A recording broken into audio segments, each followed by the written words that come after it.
Probolinggo, di mana bersama teman-teman para jurnalis kita kali ini mengadakan jalan-jalan jurnalis untuk meningkatkan ekonomi kerakyatan di tengah pandemi COVID-19 ini. Juga ada Mas Babul juga. Ini semua pada ngumpul di sini. Ini bukan lari ya, tapi turun. Terus ini juga ada, siapakah dia? Ada orang sembuh yang pernah sehat. Siapakah dia? Nah, halo Jauda, sehat ya?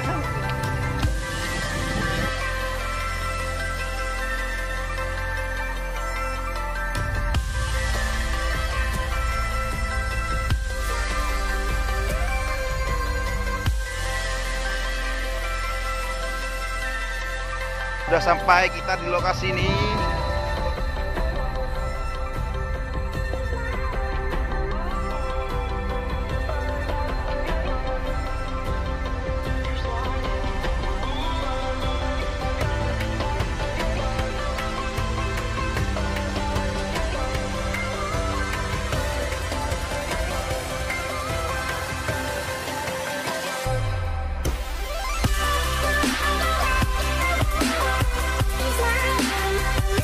Ini sedang dipersiapkan acaranya ya, untuk gathering jurnalis bakti atau bangkit dari pandemi COVID-19, tes sebagai akselerator perubahan di tengah pandemi COVID-19. Wih, ini anginnya sungguh luar biasa, tidak bisa dipungkiri, sungguh luar biasa anginnya ini, juga ditambah dengan hujan. Loh, kok banyak yang kabur, kok banyak yang lari, mau kemana nih kok banyak yang lari ini? Oh, kita masuk ke tenda saja. Ya, kita masuk ke tenda saja di sini. Nah, kita sedang berteduh.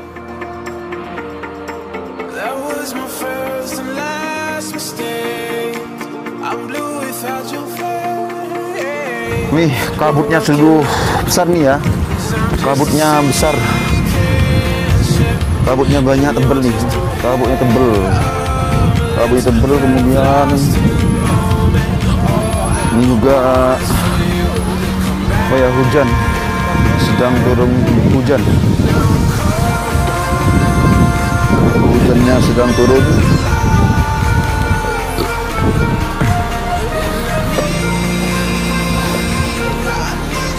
Ini dia filmnya, gathering jurnalis.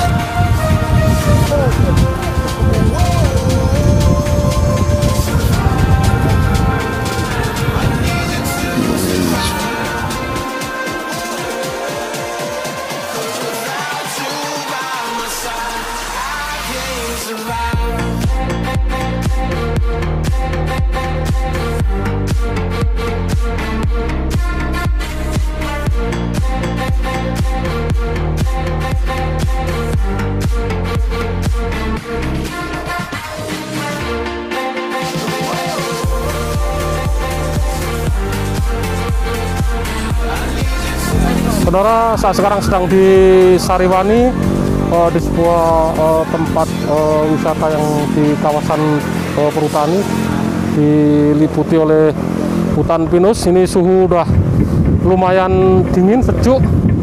View-nya sangat bagus dari puncak ini. Kelihatan desa-desa sekitar, permukiman, juga lembah dan gunung. Kabut yang tadi sudah nutup sekarang sudah mulai terbuka, sehingga view-nya sekeliling lereng ini terlihat dengan jelas. Cukup untuk wisata, bisa recommended, bisa memupus kejenuhan kalau sehari-hari udah sibuk dengan kerja, dengan aktivitas yang lain. Mungkin bisa segar, fresh kembali di bukit di Sariwani ini. Sip.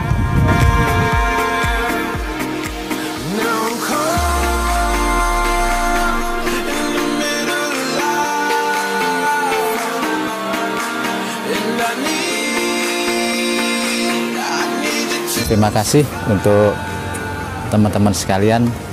Hari ini kita berada di Bromo Forest Park. Ini salah satu alternatif wisata yang dalam konsep pengembangannya adalah kawasan penyangga wisata Taman Nasional. Tahun ini Taman Nasional atau TNBTS menjadi fokus pengembangan dari Perpres 80 dari Kemenpar maupun Kementerian PU. Maka tugas pemerintah daerah memastikan dan menyiapkan kawasan penyangga biar tidak jadi ketimpangan antara Bromo, Tengger Semeru dan kawasan sekitarnya. Salah satu jawaban dalam rangka pengembangan kawasan penyangga ini salah satunya. Dan tahun ini kita bangun juga kawasan P30 yang satu jalur dengan kawasan Bromo Forest Park ini, sekali lagi dalam rangka memastikan ini adalah kawasan penyangga yang sedang dibangun oleh pemerintah daerah. Ke depan di kawasan ini juga akan dikembangkan homestay dalam rangka mendukung peningkatan wisata di sektor di kawasan sumber di kawasan P30. Nah, ini salah satu alternatif bagi para wisatawan untuk menikmati kawasan sumber. Tentunya sebelum ke sumber juga ada alternatif ngopi di Bromo Forest Park. Ini salah satu upaya dalam rangka memastikan kawasan penyangga akan kita kembangkan. Nah, mungkin ke depan juga akan kita kembangkan hal semacam ini di kawasan ini. Nah, kebetulan kita sudah koordinasi dengan teman-teman perhutani dan ini memang kawasan perhutani, dan pada prinsipnya dipersilakan memanfaatkan lahan pertanian sepanjang sesuai dengan ketentuan dan peruntukan. Dan mudah-mudahan ini salah satu contoh dan kemudian akan kita kembangkan sepanjang jalur kawasan Sariwani ini.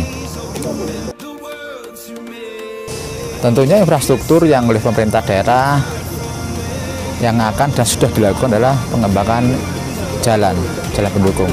Tahun ini sudah kita kawasan Sariwani sudah kita bangun jalan hot mix mulai dari Sariwani sampai dengan kawasan P30, dan hari ini sudah kita bangun. Tentunya ini akan kita tingkatkan baik ruas maupun kilometernya, terutama yang di kawasan Sariwani ini adalah pendukungnya kawasan Taman Nasional, sehingga memang tahun ini sudah dikerjakan infrastruktur jalan.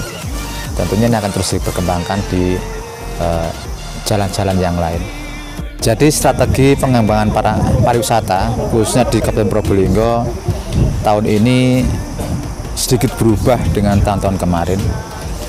Kalau tahun kemarin peran pemerintah lebih dominan dalam rangka memastikan perencanaan sampai eksekusi pelaksanaan pariwisata.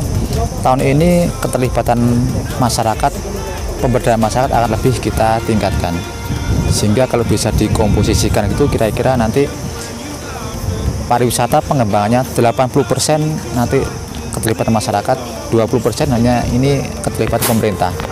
Pemerintah ke depan akan berfungsi sebagai pengatur regulasi dan pengawasan saja. Karena apa? Dalam teori pariwisata, semakin masyarakat terlibat, maka pertumbuhan ekonomi semakin cepat hari ini. Sehingga hari ini mulai perencanaan awal, mulai dari Musdes, ini kita libatkan masyarakat yang menentukan lokasi mana yang akan dikembangkan. Pemerintah akan mempersiapkan regulasi dan membantu infrastrukturnya, sehingga harapan kita sekali lagi pengembangan pariwisata ini fokus kepada pemberdayaan masyarakat.